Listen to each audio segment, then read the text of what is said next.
What is going on, guys? Welcome to my YouTube channel and my first ever YouTube video. My name is Bryden Heisler and I run the Instagram account Hype Cards.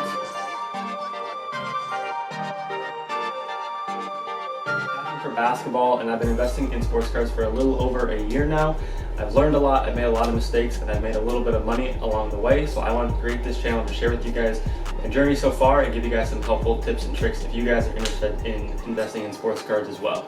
Today we're going to be going over the three main ways that you guys can invest in sports cards. There's going to be a lower end way if you guys have a smaller budget. There's going to be a higher end way to invest in sports cards if you guys have a big budget to work with, and there's also going to be a third way that's a little bit more complicated and complex, but the way that you can probably make the best return on your investment.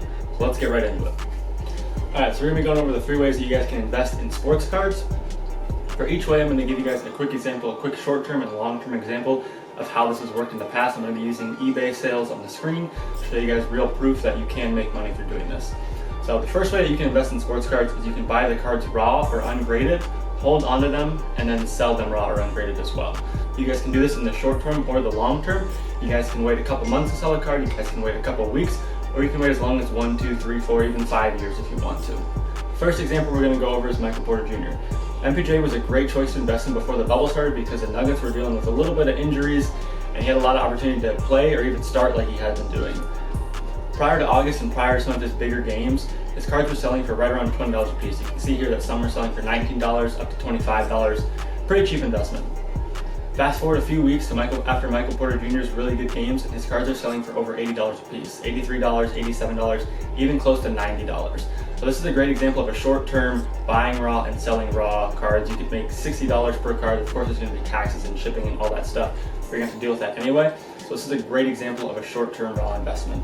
Now I'm going to give you guys a great example of a long-term raw investment. I bought Luka Doncic's rookie card for about $15 to $20 last June, so about 14 months ago. And I was buying these cards for $15 to $20 a piece at the time when I first started out.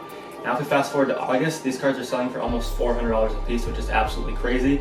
This is a great deal. Even it's just a year, but it's probably considered a long-term investment. It's a great example of a long-term raw, buying raw, selling raw investment. Alright, the second way that you can invest in sports cards is buying the cards already graded, holding on to them, again, long-term or short-term, and then selling them graded. So this one's going to be a little bit more expensive. Obviously, graded cards are going to be more expensive than raw cards. So you're going to be spending a lot of money depending on the player that you're investing in. So if you have a higher budget, you're probably looking at a higher return as well, just because the graded cards are going to sell for a lot more. But this is a great option if you have a higher budget. The first example I'm going to run through for buying graded and selling graded is Giannis's rookie card.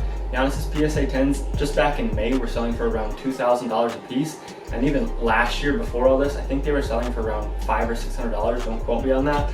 But now fast forward just to August and they're selling for almost $7,000 already. They're definitely more short term than long term because it's only been a few months. But even if you look to last year around $500 or $600 a piece, that's an incredible return on investment. Our second example is going to be a LeBron James rookie card. LeBron James's rookie cards back in May were selling for around $6.5 thousand. Fast forward again to August right now, they're selling for almost $15,000 a card.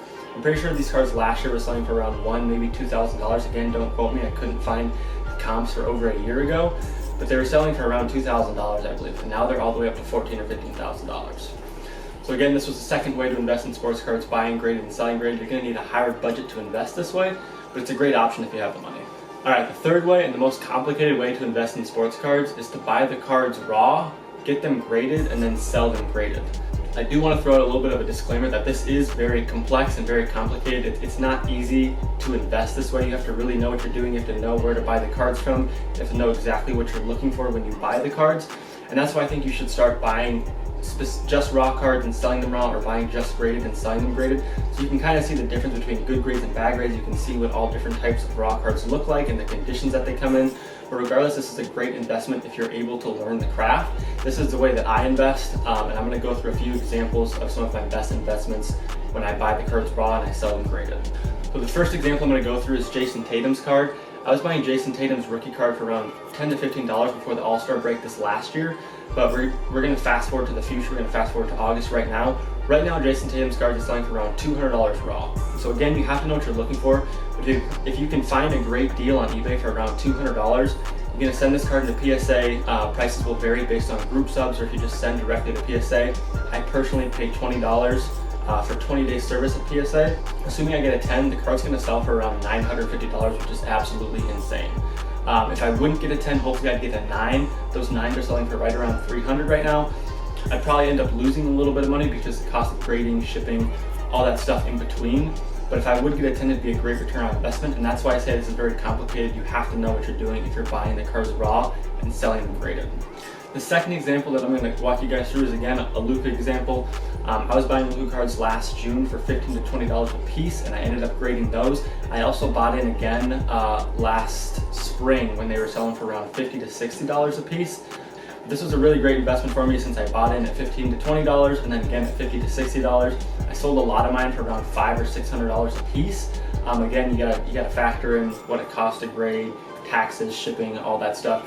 But it was a really great investment choice for me, being able to buy raw and sell grade, especially at such a huge price jump. Again, another disclaimer is the card market is super hot right now. So this isn't always going to be the case. I don't think there's really anyone out there that's selling for $15 to $20 right now, where their raw card's going to be $400 next year, or their graded 10s are going to be up to $2,000 next year. It's just insane what's been happening. But there are a lot of opportunities out there. So those are the 3 main ways that you guys can invest in sports cards. Again, buying raw and selling raw for lower budgets, buying graded and selling graded for higher budgets. You can do both of those, either long-term or short-term, finding those good buys. And the last one, the most complex one, but probably the best return on your investment, is going to be buying raw and selling graded, as long as you know what you're doing. Hope you guys enjoyed this video. I'm excited to continue going with this channel. I'm excited to teach you guys different things that I've learned throughout the process of buying raw and grading. So make sure you subscribe to my channel. Make sure you give my Instagram a follow. Comment down below what you guys want to see next. I have a few videos planned out. And thank you guys so much for watching.